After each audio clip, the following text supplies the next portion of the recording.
What is up, everybody? Dan the Fireman here. We're going to be going over this helmet, the Bell SRT helmet, and I'm going to be going over the 3 things that I look for in a beginner helmet. It's going to be price, comfort, and does it hurt or help my motorcycle riding?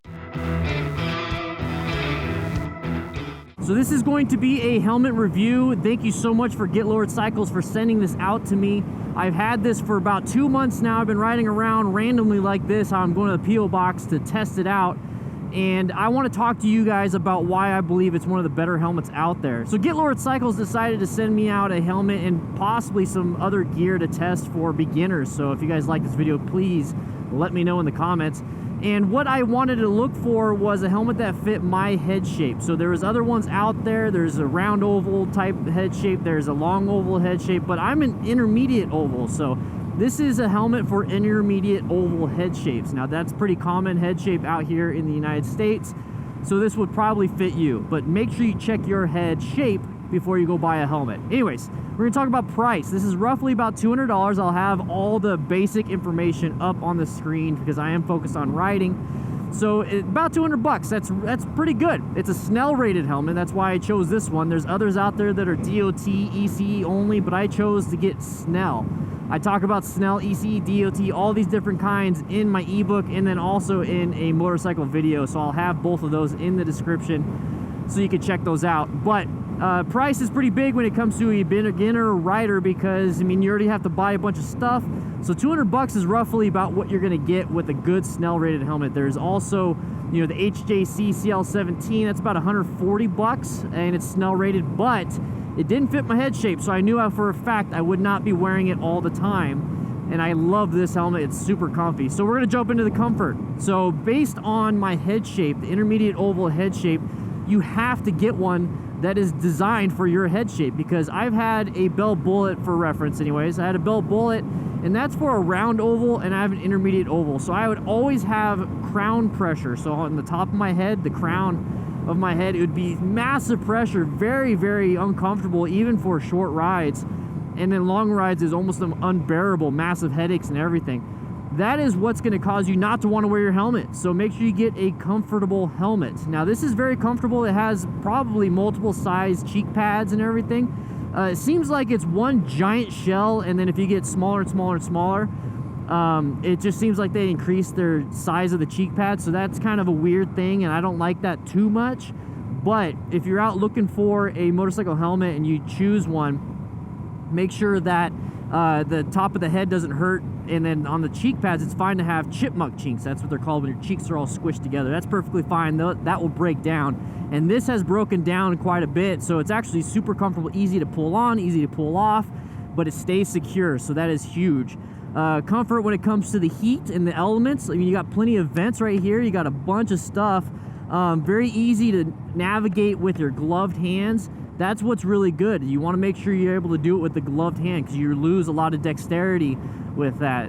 One thing I recommend, if you first buy a helmet, put it on and walk around the house with your gloves on and just play around. You know, it took me a while to figure out that this is where it was. I'm used to my Shoei where the latch is right here, but it's right here. So there's the different things you want to do when you first get a helmet to make sure everything is good. So number 3, does it hurt or help me when I ride? One of the cool things about this is that it might be a marketing thing, but it's called Pano Vision or something. I'm going to have once again marked up on the screen what it really is. And it's supposed to be super wide. I can see super far to my left and super far to my right. So I mean, it's really good. So it really gives a good amount of visibility, and that to me is huge. A lot of people say full face helmets, I don't wear them because of the lack of visibility. I'd rather have a half helmet or 3/4 helmet or a modular helmet but flip it up. To me, that's not good enough. I mean, I have to have a full face helmet because of the chin, and you know, 19% of their hits will be here, 20% of your hits will be here. So about 40% of all impacts when you get in a crash is going to be to the chin. So I need to have a chin guard. So what I want to do is have a full face helmet that has really good visibility. That is what I look for, and this is one of those. I have really good visibility all the way around, and I chose to keep the clear shield on because I wanted you guys to see how big and roomy this is in here. Another thing that I want to talk about is that it can kind of hurt me though. I mean, I have this helmet, but I also noticed it doesn't have a Pinlock system. So what is a Pinlock system? A Pinlock system is basically like your double paned windows at home. It's an insulation type thing to where it's going to remove all fogginess basically where the Pinlock lens is. So it's very highly recommended to get one with a Pinlock system, but once again, you start to lose some features when you get beginner style helmets. So you could use some type of anti-fogging film or anything like that on your shield. I gotta focus on this traffic. On the shield, and that will probably do pretty well. You might have to keep reapplying it. One thing I do like about this though is that it does have a nose guard right here, so my breath guard, so you can kind of see it right there.